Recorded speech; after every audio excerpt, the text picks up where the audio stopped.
Continuamos en su espacio Paneo Semanal por esta Sol 106.5 FM. También en YouTube, en nuestro canal Paneo Semanal y el canal de Sol 106.5 FM, así como en nuestras redes sociales, Instagram, Facebook y Twitter, Paneo Semanal. Entonces dejamos un tema ahí pendiente. Pendiente, sí. Entonces, tú decías, para volver a ambientar, hablabas del tema de la Biblia, del documento base. Pero, como documento fundamental sí, de la sociedad, de la civilización occidental. Sí, recuerda que primero vino, que algunos historiadores se oponen a que se diga esto, pero bueno, como todo es discutible en la ciencia, primero vino la helenización del mundo. Sí. Los griegos, sí, que la gente, Grecia. Sí, pero, la filosofía nace en sí, Grecia. Pero geográficamente hay que ubicarla, que cuando se habla de los griegos no es solamente lo que se conoce hoy como Grecia. Entonces estamos hablando de Macedonia, que está al norte, y estamos hablando al este de parte de Turquía, una parte importante de lo que es hoy Turquía. Y otros territorios de la zona. Los griegos se extendieron en un momento hasta Irán, hasta lo que hoy sería Irán. Sí, pero es bueno hacer la precisión, porque la gente sabe que los romanos se extendieron, pero probablemente no ubica a los griegos en un contexto tan amplio. Entonces, hubo una helenización del mundo antiguo, hasta que entonces los romanos, por su poder, asumen además, políticamente a los griegos, pero y parte de los pensamientos griegos fueron asumidos y reeditados. Por supuesto, porque los territorios griegos se convirtieron en centros de formación. O sea, los romanos, como ahora la gente manda a los hijos a estudiar afuera, mandaban a formarse con los maestros griegos. Sí. La influencia griega fue tan grande que muchos no saben que una de las reinas más famosas de Egipto era griega. Cleopatra. Cleopatra. El nacionalismo me salió. Cleopatra. Sí. Cleopatra. Bueno, dominaba perfectamente. Cleopatra era de la dinastía de los Ptolomeos. Sí. ¿Entiendes? Ptolomeo era un general de Alejandro Magno. Ptolomeo Sóter. Cuando Alejandro Magno muere, se divide los territorios y a Ptolomeo le toca Egipto y a Seleuco le toca Persia. Y de ahí sale el imperio persa Seleucida, es de Seleuco. Y el Egipto ptolomeico. Ptolomeo Sóter. El de abajo. Ese era. Y después entonces vino Ptolomeo Filépator, que era uno de los, creo que era hermano de Cleopatra. Ptolomeo Filépator, o era al revés. Bueno.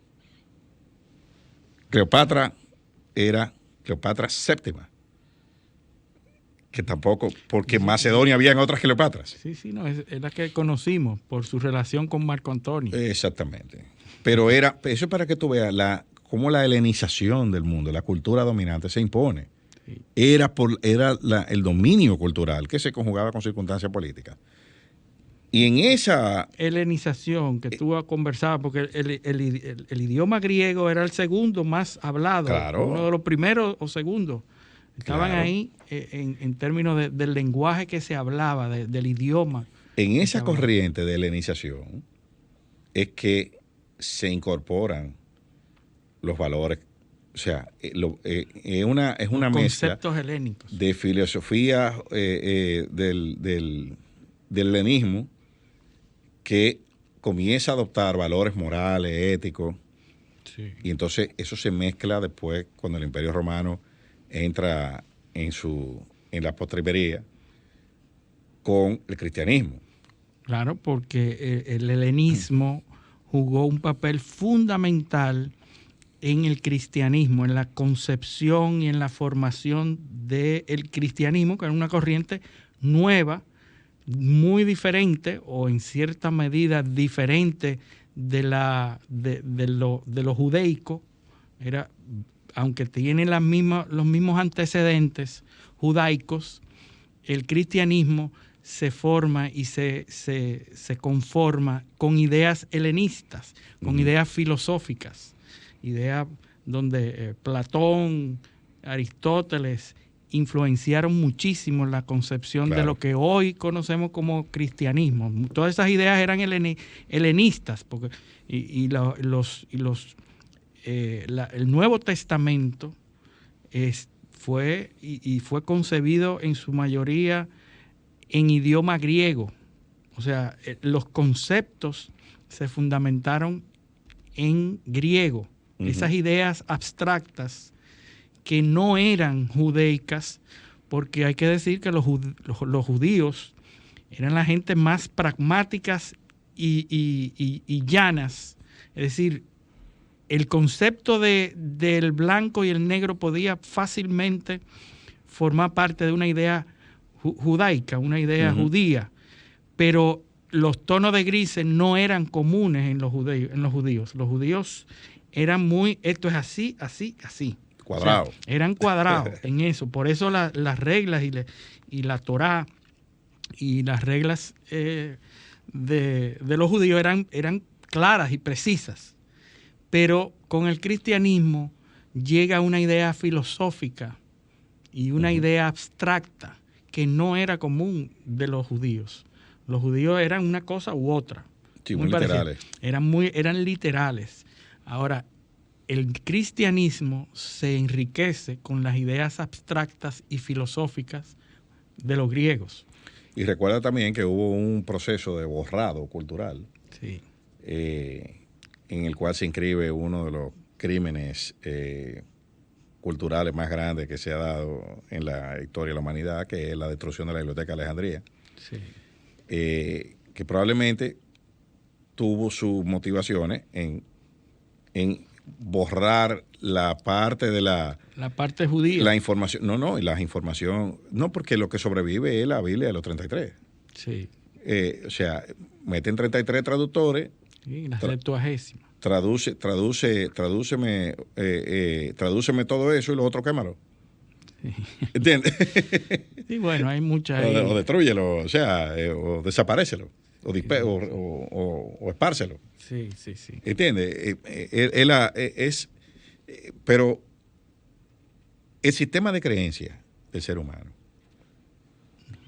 funciona igual para un creyente en la religión que para uno que se dice ateo. Sí. Porque el ateo cree en cosas. Sí, sí. También. Otro sistema de creencias. Sí, lo único que no las mismas ideas que tú tienes. Claro que no. Sobre las divinidades. Claro que no. La religión es el uso del sistema de creencias que están enfocadas en justificar el funcionamiento del mundo, la existencia del ser humano. Y que todo el mundo concluye que tiene una utilidad social. Por supuesto, yo considero que es una ignominia ahora mismo poner como contraejemplo de la religión a Adán y Eva, que esa es una de las defensas. Pues tú crees, no es eso, es un referente, sí. Es un punto de partida. Sí. Es un punto de partida. Entonces, es una forma de justificar porque comenzó con alguien o con algo. Sí, sí. Y hay este autor que yo cité inicialmente, Jordan Peterson, tiene una serie de charlas sobre cada uno de los libros del Viejo Testamento y los observa desde el punto de vista de la referencia moral y ética que representó en su momento para la sociedad judía. Es decir, le busca, le encuentra la justificación de cada uno de los pasajes que se escriben ahí. La Biblia no lo es. El que piense que la Biblia es un libro histórico está perdido. Lo que tiene que leerlo como lo que es. Ahora, como concepto y el por qué cada uno de esos relatos está ahí y la justificación para que esté ahí, y dentro del contexto cultural, ese es el valor que tiene. Por eso él lo cataloga como el punto de partida y el documento fundamental de la cultura occidental. No es que el componente religión, independientemente de que usted sea lo que ateo, agnóstico, lo que usted quiera ser, el componente religioso subyace en la actividad humana y sobre todo en la política. Sí. O sea, por eso puse ahorita el ejemplo, In God We Trust, Estados Unidos. Sí. Nosotros, Dios, patria y libertad. Que es lo más fundamental que podía existir en ese momento. Hoy pudiera estar cuestionado. ¿Cómo que tú confías? ¿Pero qué quiere decir eso? Pero en ese momento, claro, ese era el punto de partida, la base sobre la cual todo el mundo estaba de acuerdo. Exactamente. ¿No? Y además de eso, cuando tú lo pones en el primer párrafo de la Declaración de Independencia, ya, todos hombres que... eso quiere decir que antes que eso, nada. Entonces es un punto de partida. Es un punto de partida. Tú no puedes ignorar, tú no puedes analizar la política exterior hoy en día sin tener en cuenta el Islam. ¿Y qué es el Islam? Es una religión. Sí. O sea, no se puede... porque alguien decida no creer o no compartir la idea, no necesariamente, que vuelvo y digo, los que deciden no creer también tienen su sistema de creencia activo, porque creen en un partido político, pues se meten ahí, creen en el mito de la nacionalidad, creen en muchísimas cosas, creen hasta en su equipo de pelota, en el Licey, el Escogido, las Águilas, el que sea. Sí. Un punto de consolidación de un conglomerado. O sea, tú tienes un conglomerado y tienes que unificarlo en torno a algo. Tiene que haber una ideología que los una. Sí. Y esa ideología no es algo concreto ni medible. Sí. En momentos era un concepto religioso, en otros momentos un concepto de nacionalidad, que más adelante vamos a hablar de nacionalidad. Y algunos otros de patriotismo, algunos otros sobre un hecho histórico, pero en base a algo o alrededor de algo tiene que haber una idea, una narrativa común, unificadora, una justificación de por qué es que nosotros estamos haciendo esto. Eso es así. ¿Y para qué? Eso es así. Bueno, Eliseo, pero hay hechos, estamos fuimos lejos hoy. Nos fuimos bastante lejos, pero hay que decir que los Juegos Olímpicos de Invierno se están efectuando hasta el día 20. Aquí no lo sigue la gente. Nadie lo sigue porque aquí nadie... Yo vi un tipo... No hay nieve, Eliseo. No, pero yo vi un tipo... Déjame decirte una cosa. Sí. Yo vi un tipo una vez en una banca de apuestas que sabía de hockey universitario. Bueno, hockey. Y apostando. Su ludopatía lo hizo aprender. Aprendió. Oye, hablando pero de hockey, pero una charla te daba. Sí. Y saben, pero bueno, aquí bueno, van los Juegos Olímpicos, está en su momento, hay muchos escándalos con respecto a dopaje, como en todos los Juegos Olímpicos. Estos Juegos son tan importantes ya que los Juegos tradicionales olímpicos son los Juegos Olímpicos de verano y ahora estos son los Juegos Olímpicos de invierno. Pero si tú te das cuenta, la Rusia no está participando como Rusia. Está participando como el Comité Olímpico de Rusia. Interesante. Cuando ustedes vean el medallero, no van a ver a Rusia, van a ver ROC.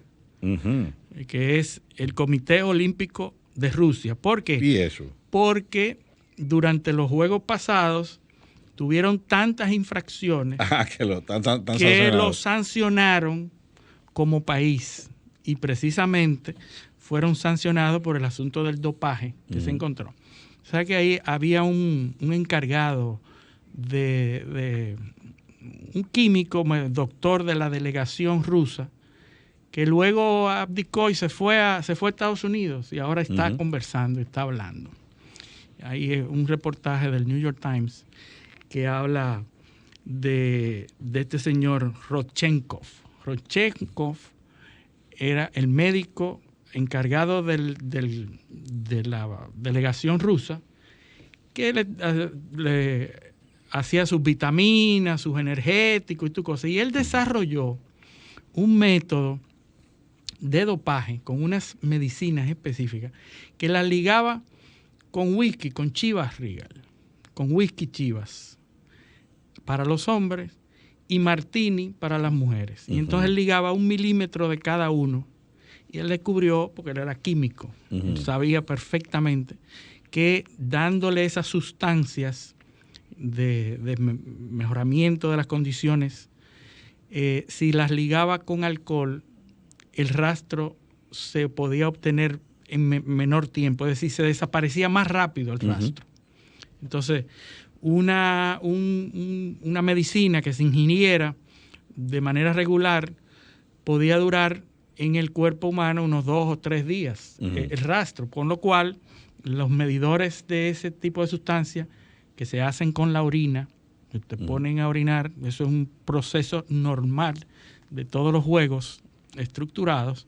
Los atletas van a un sitio, toman una muestra de orina y la analizan. Eso es regular. Pues este señor descubrió o desarrolló un método para que ese rastro durara menos tiempo. Y entonces, cuando se hacían las pruebas, también había todo un sofisticado proceso de intercambio de orinas en un sitio, sí, para cambiar orinas limpias con orinas que pudieran demostrar rastro de dopaje. Aquí hubo un caso en el hipódromo una vez con unos caballos. Con un jockey que dio positivo de embarazo. Bueno, pero esto es muy importante. Tú sabes que la industria olímpica es una industria muy, muy importante y por demás mueve mucho dinero. Entonces este señor, Rodchenkov, desarrolló ese método. Lo que pasa es que se fue de Rusia y ahora está en Estados Unidos. Nos imaginamos qué estará haciendo y qué va a hacer. Ayudando ¿verdad? Gente. Entonces, este señor habla de cómo era que los rusos en su momento hacían eso y razón por la cual fueron sancionados. Pero ahora hay una patinadora, Camila Valieva, que está siendo objeto de sanciones porque supuestamente aparece una sustancia parecida al dopaje, pero que los defensores dicen que no es prohibida. Hay todo. Antes era más fácil, Eliseo. Tú tenías una gente y era fácil, pero ahora con el desarrollo de la ciencia y la nanotecnología y todas las modificaciones que se pueden hacer a los medicamentos para que se puedan detectar o no, ahora es muy difícil tratar de mantener un equilibrio balanceado de igualdad y de justicia entre los atletas, porque ahora un atleta que no se dope frente a uno que se dope, pues ahí hay una diferencia, una injusticia. No están compitiendo con igualdad de condiciones. Entonces, esto es terrible. Los Juegos Olímpicos se han convertido en una persecución, sí, un escenario de confrontaciones con respecto al dopaje, porque ya no está nada definido y cada vez más se amplían, igual que en el béisbol, las sustancias que se prohíben, etcétera. Pero ahí están los Juegos Olímpicos. También hay sanciones por el uso de vestimentas que no se adhieren a la normativa, vestimentas más anchas para los que esquían y duran más tiempo en el aire, etcétera. La aerodinámica del que esquía para mantenerse más tiempo en el aire, pues hay también todo eso. Los Juegos Olímpicos de invierno se han convertido en eso. Pero al fin y al cabo, China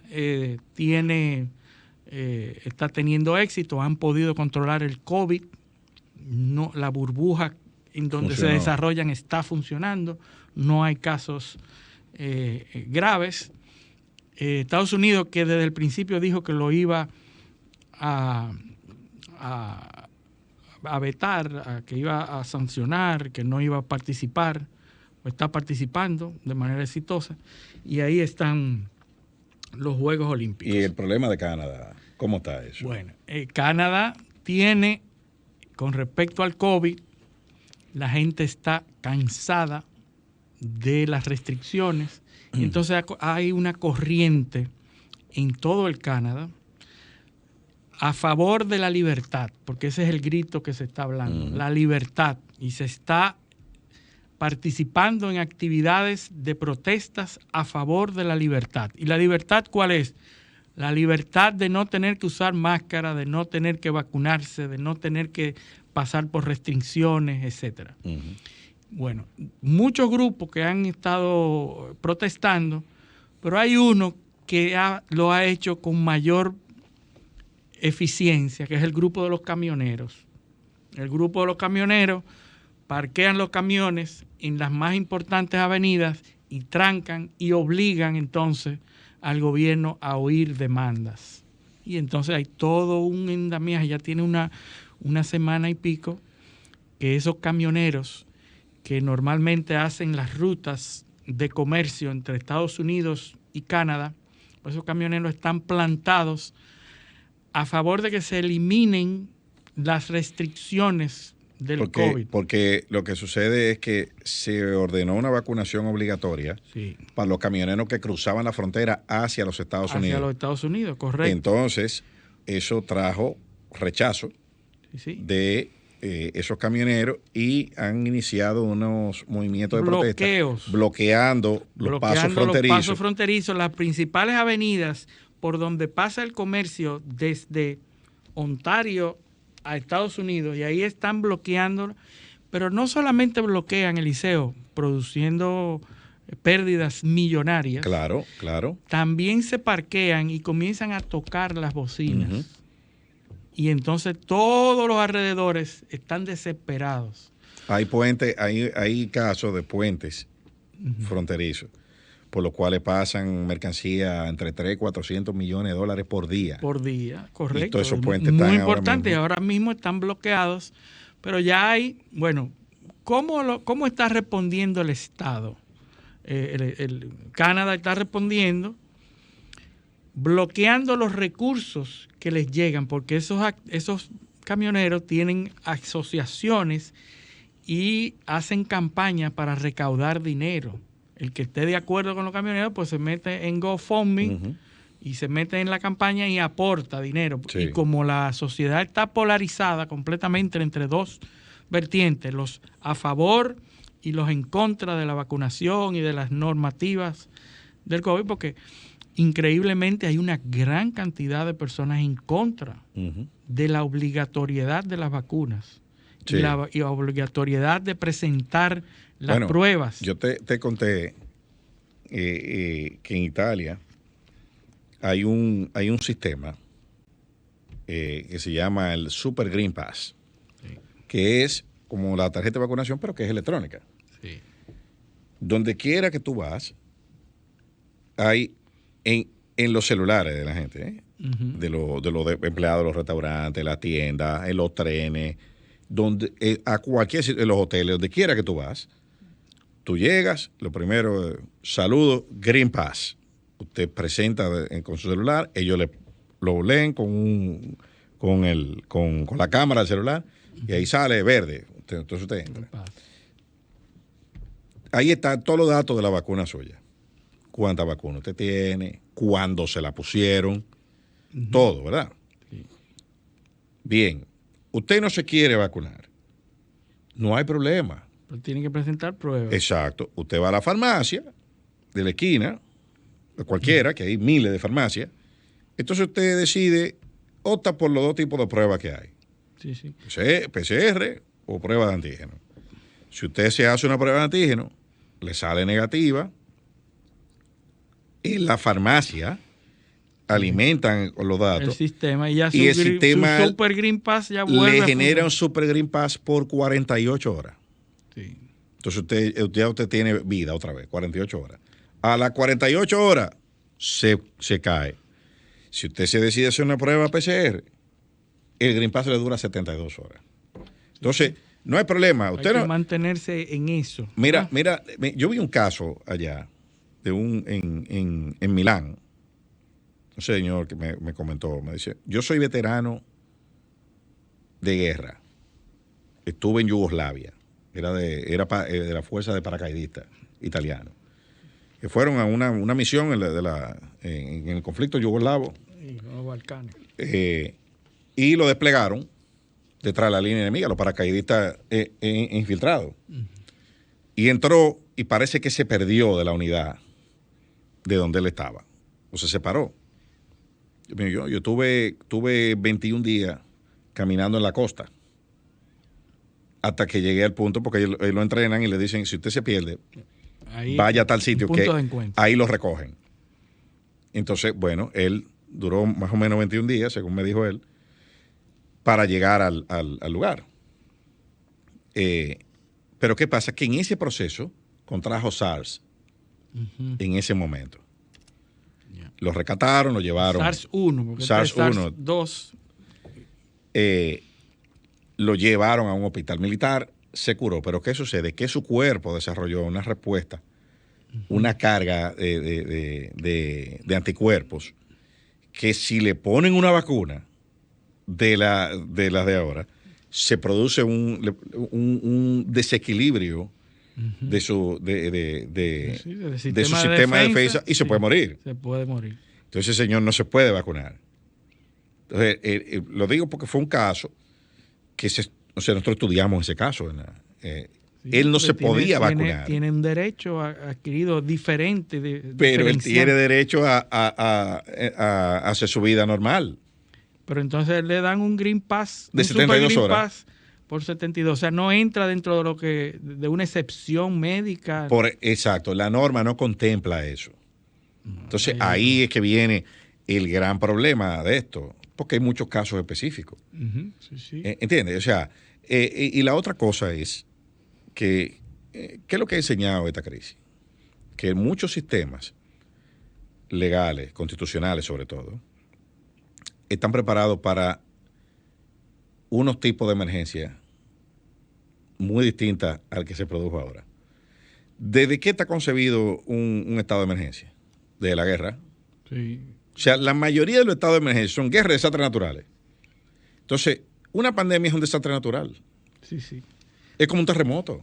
Sí. Es como un tsunami, porque es un hecho incontrolable, imprevisible, que la previsibilidad está entre comillas. Sí, porque se sabía que era una de las posibilidades. Exacto, eso se sabe. La ciencia tiene herramientas para decir, miren, puede pasar tal cosa. De hecho, lo ha estado diciendo, lo estuvo diciendo durante mucho tiempo. Entonces ningún sistema legal, jurídico ni constitucional estaba diseñado para esto. Y ese es el problema político y social que está sucediendo en el mundo entero, especialmente. Sí, la legislación no está preparada para ese tipo de cosas. No, exacto. Y ha puesto en tensión a los sistemas democráticos. Fíjate que donde Estados Unidos tuvo elecciones, que en gran parte se decidieron por el tema de la pandemia. Y todas las elecciones que se han producido en Latinoamérica, después de eso, han tenido un componente de candidatos que se han montado en una ola de indignación popular, de disgusto, de todo lo que tú quieras. Se han montado ahí y ha ganado la oposición. Sí. Pero la cuestión importante en esto, Eliseo, porque tú decías, y es lo que me llama mucho la atención, en países desarrollados, la diferencia entre Canadá y Estados Unidos, que también hay, e Italia, que son dos países que pudiéramos decir que tienen similares niveles de desarrollo. ¿Cómo reacciona la población en un contexto italiano de aceptación de una norma extendida de que el Green Pass o el Super Green Pass es necesario, útil y aceptable o aceptado? Así es. Mientras que en Estados Unidos y Canadá hay gente que dice no, porque yo tengo derecho a que no. Entonces, el derecho es más importante que la salud, o la salud es más importante que el derecho. Bueno, y que ese problema, esa pelea entre el derecho y la salud, cómo afecta a diferentes poblaciones de igual nivel de desarrollo. ¿Por qué es tan importante para a una gran parte de la población canadiense el adquirir un derecho de no hacerlo? Mientras que en otro lugar dice, sí, yo tengo que hacerlo como ciudadano por el bien de los demás. Sí, entonces, pero el decir yo tengo que hacerlo es un ejercicio de voluntad. Sí. Sí, pero fíjate que lo que tú estás mencionando del Super Green Pass, si tú tienes la voluntad de no hacerlo, te dan una vía. Sí, pero te dan una vía que cuesta dinero. Sí, claro, eso es un problema tuyo, tú resuelves. Entonces ahí está el derecho de ya la legislación, a ti que tuviste una decisión, te está penalizando por esa decisión. Sí, claro. En España, por ejemplo, en España no piden nada. Ya la mascarilla la quitaron el jueves. Sí. Son obligatorias en recintos cerrados. Pero en la calle. Oficiales. En la calle, ya la gente anda sin mascarilla. Y no te piden nada en ningún sitio. Tú entras a todos los restaurantes. Claro, hay una cuestión o sea, son sociedades avanzadas. Entonces, ahí todo el mundo sabe lo que tiene que hacer y lo hace. O sea, un restaurante no te llena el lugar. O sea, todo está puesto en los hoteles, todo, los trenes. En los trenes tú vas, tú compras. Casi nadie se queja de las medidas protocolares. Nadie se queja de las medidas protocolares. Lo que hay queja es de la obligatoriedad de hacer algo. Tú compras un ticket de tren y cuando tú estás eligiendo el asiento, están marcados los asientos. Sí, este no, este sí, este no, este sí, este no. Sí, el distanciamiento. O sea, ahí está respetado y todo el mundo respeta eso. Sí. Eso se respeta, ¿no? Esto no ve de que no, yo me voy a poner aquí. No. Y te preguntan en los sitios, ¿ustedes andan juntos? Sí, pues ustedes dos se pueden sentar. Son familias, o sea, todo eso está contemplado. Sí, pero el asunto de, es que no te obliguen. Canadá está supuestamente peleando por un derecho, el derecho a que no me exijan esto, porque yo el no derecho a decir que no. Exacto. El derecho a decir que no. Eso es. Bueno, mientras tanto, o sea, porque es como la libertad de asociación y la libertad religiosa se ejercen en un componente negativo. Yo tengo el derecho de no pertenecer a una asociación o de no pertenecer a una religión. Bueno, está pasando en el mundo entero, cada vez se está complicando más, Eliseo, el asunto de los derechos. Sí. Antes nadie pedía ni quitaba el derecho, era el derecho a la vida y punto. Hoy en día el más mínimo derecho se pelea y se exige, claro, y se lucha. Y eso está trayendo consecuencias. Pero yo creo que tenemos que irnos a la segunda pausa. Sí. Pero vamos a hablar de ese tema que es interesante porque está repercutiendo en muchos más campos de la actividad humana que lo que uno puede imaginarse. Pero vámonos a la pausa. Esto es Paneo Semanal, no le cambien. Paneo.